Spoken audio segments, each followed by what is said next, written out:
Assalamualaikum warahmatullahi wabarakatuh. Nama saya Tri Edi Kusmanto, adalah salah satu warga Desa Surjo penerima sertifikat redistribusi tanah dari Badan Pertanahan Nasional Kabupaten Batang. Saya Muhammad Gufronis Buwo. Saya sebagai kelompok tani Winangsari Desa Surjo dan saya menjabat sebagai ketua. Saya Teguh Kurniawan selaku Sekretaris Desa Surjo, Kecamatan Bang, Kabupaten Batang. Saya Triwahyu Marga Nugroho, Kades Desa Surjo. Saya Kris Pius Joko Srianto, Kepala Kantor Pertanahan Kabupaten Batang, ingin menyampaikan sesuatu terkait dengan reforma agraria.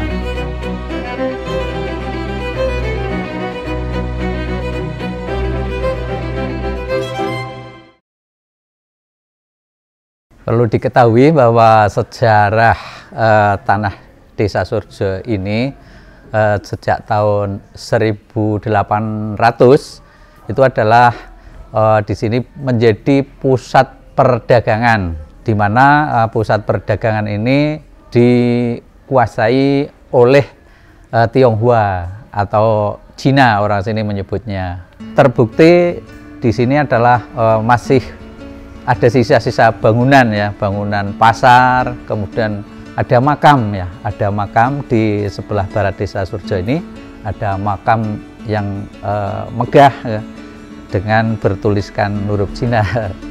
Pada saat itu sekira tahun 1930-an, itu dulu masa pemerintahan Hindia Belanda, yang mana di Surjo ini terjadi semacam pengusiran terhadap etnis Tionghoa. Mereka terusir, ada yang lari ke ibu kota provinsi, ada yang ke Wonosobo. Nah, salah satunya ini Pak Luwih ya, kalau orang sini menyebutnya Mbah Luwih, itu yang keluar ke kota Wonosobo waktu itu.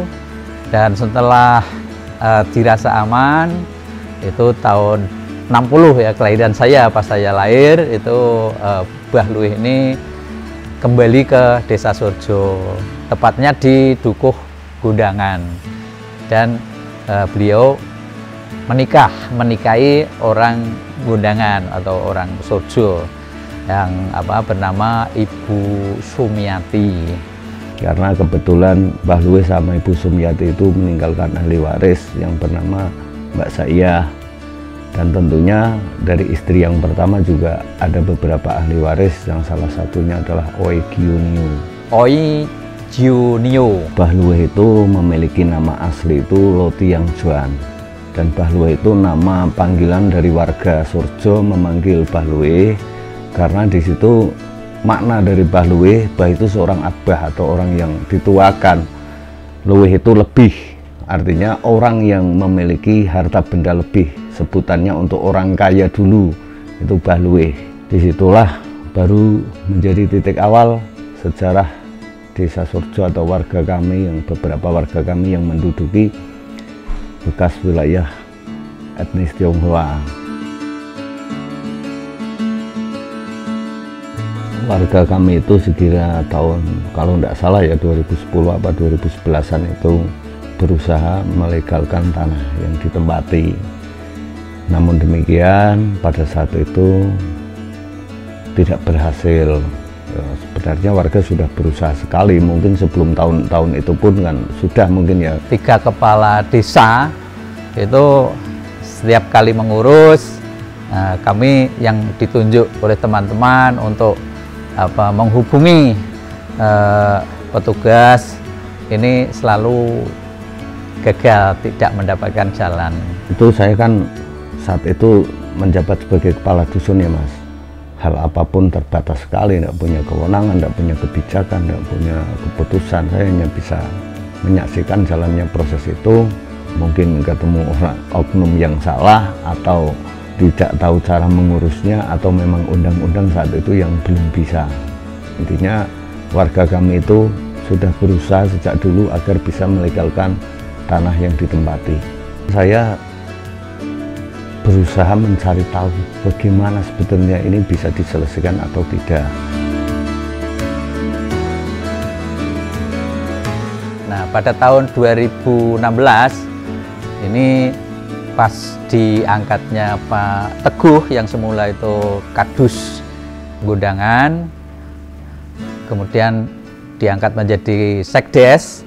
Kebetulan Pak Teguh ini ada hubungan saudara dengan ahli waris Mbah Luwih, dari saudara dari Bu Sumiati, sehingga kami mendapatkan jalan untuk membentuk panitia yang kemudian direspon oleh Pak Kepala Desa yang baru, Pak Wahyu ya, Pak Wahyu dengan Pak Sekdesnya Pak Teguh ini bernegosiasi dengan ahli waris.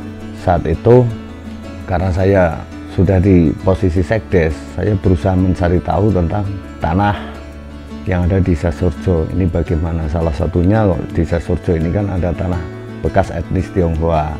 Saya sempat dongengan sama ahli waris Mbah Luwih, Mbak Saiyah itu sempat dongengan.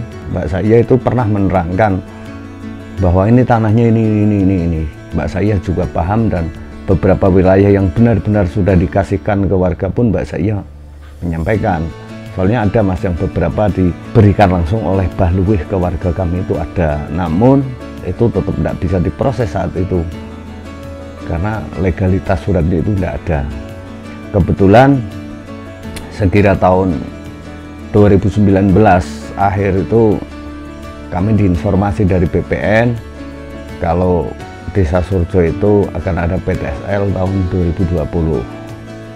Dari situlah saya berusaha mengkomunikasi kembali kepada para ahli waris Mbah Luwih tentang tanah yang ada di Desa Surjo. Saat itu saya ketemu pertama itu di makom atau di Pongjina, karena pas bersih-bersih makom kebetulan saya dipanggil, kita bercerita sama Om Widodo dan Oi Gyunio sama Mbak Saiyah itu tentang bagaimana kalau tanah di Surjo ini biar warga kami menempati bisa secara legal.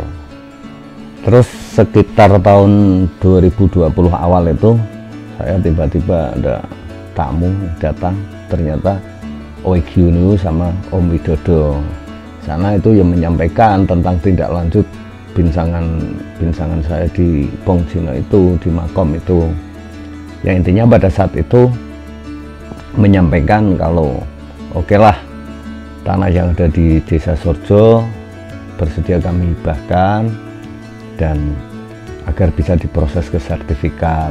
Terus selang 3 hari itu telepon, Pak Cari, kalau yang kemarin saya hibahkan itu ini ada opsi kedua. Setelah kami rembuk keluarga, itu ada keluarga yang menghendaki agar dicarikan ganti, sekalipun luasnya tidak sama, tempatnya dimanapun monggo bebas, yang penting masih di Desa Surjo dengan etikat, karena kami tetap menjalin persaudaraan dengan warga Surjo. Intinya bisa disimpulkan dari ahli waris dihibahkan, namun tetap dicarikan tanah pengganti yang luasnya walaupun tidak seluas tanah yang ditempati oleh warga. Saya menyampaikan hal ini kepada Kepala Desa karena saat itu Pak Kepala Desa baru saja dilantik. Pak Teguh bersama saya akhirnya membentuk panitia antara saya, Pak Cari Teguh, dengan para warga yang menempati tanah Mbah Luwih untuk mencari tanah pengganti dengan beriuran. Pada Juli 2020, tanah pengganti sudah disiapkan dan disetujui oleh keluarga Ibu Oi Jinio. Tanah pengganti tersebut berada di Desa Koripan.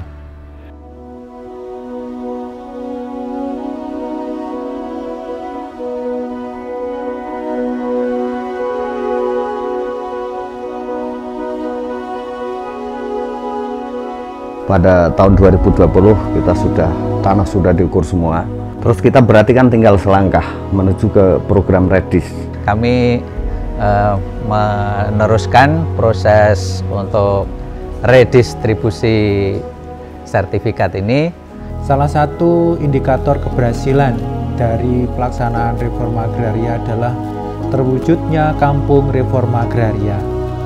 Kampung Reforma Agraria yaitu sebuah kampung tematik yang di dalamnya berlangsung kegiatan penataan aset, penatagunaan penggunaan tanah, dan penataan akses dengan tujuan menertibkan administrasi pertanahan, hukum pertanahan, penggunaan tanah, serta pemeliharaan tanah dan lingkungan hidup.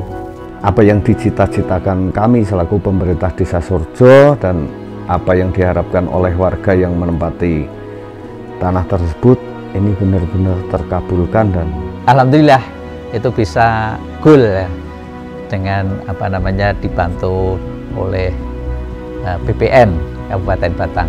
Desa Surjo, salah satu desa di Kabupaten Batang yang terletak di Kecamatan Bawang, adalah salah satu desa yang telah menerima kegiatan legalisasi aset yaitu PTSL, pendaftaran tanah sistematik lengkap, dan redistribusi tanah pada tahun 2021, serta telah menerima manfaat kegiatan akses reforma agraria sebagai langkah awal membuat Desa Surjo menjadi satu-satunya desa yang memenuhi tujuan reforma agraria.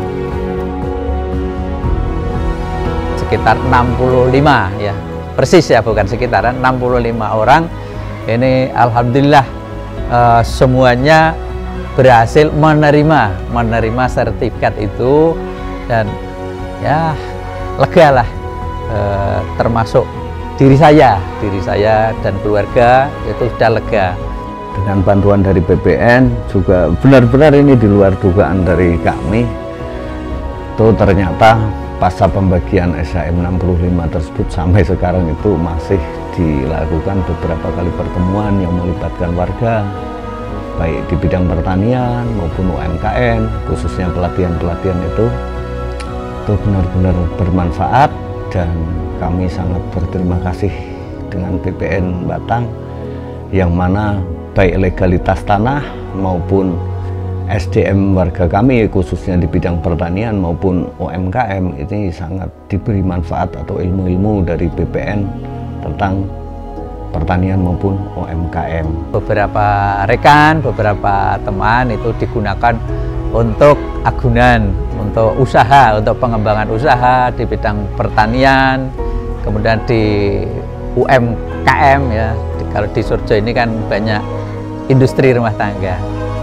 Pencanangan Desa Surjo sebagai kampung reforma agraria akan menjadikan Desa Surjo sebagai pilot lokasi kegiatan yang dapat meningkatkan skala ekonomi, nilai tambah, dan inovasi kewirausahaan di masyarakat. Ini merupakan langkah awal yang nantinya akan dibuat kegiatan terpadu dengan melibatkan seluruh perangkat daerah pada lokasi pilot. Kemudian nantinya dapat direplikasi ke desa-desa lain di wilayah Kabupaten Batang. Harapannya adalah terwujudnya kolaborasi antara seluruh stakeholder dalam melaksanakan reforma agraria demi meningkatkan kesejahteraan masyarakat, dan Desa Surjo dapat menjadi sebuah etalase dan percontohan bagi desa-desa penerima manfaat reforma agraria lain di Kabupaten Batang. Pertama, saya ucapkan terima kasih kepada BPN yang telah membantu masyarakat Desa Surjo dalam melaksanakan program sertifikat massal. Sertifikat ini sangat bisa sekali untuk membantu para petani-petani di Desa Surjo ini mencari modal untuk usaha kopinya. Semoga penetapan kampung reforma di Desa Surjo bisa memajukan UMKM dan pertanian kopi di desa kami dan bisa menjadi contoh desa-desa lainnya. Kami masyarakat penerima sertifikat mengucapkan terima kasih kepada BPN Kabupaten Batang yang sudah mengupayakan pembuatan sertifikat ini dan bisa menggunakan sertifikat ini untuk keperluan perekonomian dan permodalan. Semoga Desa Surjo dapat menjadi contoh di desa-desa lain. Dan saya sangat bangga sekali menjadi warga Desa Surjo. Terima kasih. Assalamualaikum warahmatullahi wabarakatuh. Surjo sejahtera, surjo makmur, surjo tentram, surjo rukun, surjo damai.